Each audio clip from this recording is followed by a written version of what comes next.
A Course in Miracles. Workbook for Students. Part 2, Section 4. What is sin?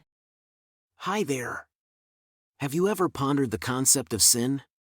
As our journey unfolds through this video series, delving deep into the exercises of the Workbook for Students in A Course in Miracles, there's a profound realization awaiting us. Sin is yet another illusion in this illusory world we navigate. Ready to delve deeper? Let's unravel the section What is Sin together. What is sin? Sin is insanity. It is the means by which our minds are driven mad. Think of it like a cloud of confusion, fogging our mental clarity and causing us to mistake illusions for truth. In the teachings of A Course in Miracles, sin represents the belief in separation from God, which is the root of all illusions. Our physical bodies and senses are mere manifestations of this illusion. Without this belief in separation, we wouldn't be here, we wouldn't need our bodies, our eyes, our ears, our senses. What we perceive with our body is limited and misleading. To sense is not to know. Our true sinless self is beyond such limitations and does not perceive in the way we perceive with our bodies. True knowledge comes not from what we see, hear, or touch, but from a profound spiritual realization. In other words, we need to keep in mind that there's a deeper, spiritual truth that transcends the physical perception of our reality. This truth is filled only with the real knowledge of our unity with God and our eternal, unchanging nature. Anything else, like everything we perceive with our bodies, is not the truth. This world we see with our physical eyes is not the ultimate reality. The body as an instrument of truth or deceit. The body is the instrument the mind made in its efforts to deceive itself. Its natural purpose is to seek, to desire, to strive. Yet, while it has this natural tendency to strive, what it strives for can change. We can give the body another purpose to strive for and make it serve a different aim. If the mind chooses to seek the truth instead of self-deception, the body will align with that. The body's purpose is determined by the mind's decision, seeking truth or seeking lies.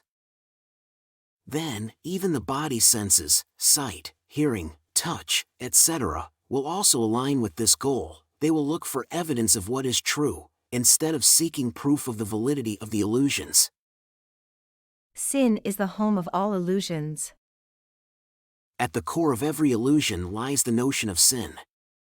Rooted in the misguided belief of being separate from God, this misconception gives birth to numerous false ideas about reality. These illusions attempt to validate the existence of things that are not real. They claim to prove that God's Son is evil, that timelessness must have an end, that eternal life must die. They even claim that God himself has lost the Son he loves and is now left with nothing but corruption, his eternal will defeated by death, love destroyed by hate, and peace ceased to exist. Such are the extreme lengths our minds will go to when lost in the illusions of sin. Sin, a madman's dream. The idea of sin can be truly terrifying, akin to the nightmares of a delusional mind. And yet, what sin perceives is nothing more than a childish game. In this deceptive realm, we might come to believe that we are merely bodies, vulnerable to evil and guilt. We may believe that this is our small and short life, one that will surely end in death. Yet, even amidst these beliefs, our Father shines on us and loves us with everlasting love. And nothing we do can change that. How much longer shall we remain entrapped in this delusional game of sin? Shall we not put away these sharp-edged children's toys? Isn't it about time to be ready to come home? There is no sin. Creation is unchanged. The entire concept of sin is an illusion, and the true nature of creation remains unchanged. Are we still holding ourselves back from returning to heaven? How long, O Holy Son of God, how long? Isn't this quite the revelation? Can you imagine the transformations that await us when we understand sin as the mere illusion of separation from God? Will we be able to keep this profound truth in mind over the next 10 days and lessons? In fact, remember that this is one of those special instructions of the second part of the workbook for students, one of those that will punctuate our daily lessons till the end of the course. As we move forward, from lessons 251 to 260, let this refreshed understanding of sin guide us, until the next revelation is introduced. Stay tuned. I'll catch you again soon for lesson 251. Quick note before you go. Making these videos is a labor of love, but it's still financially challenging.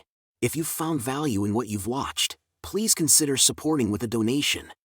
Even the humblest contribution means the world and ensures the continuation of these daily lessons. Thank you for your generosity.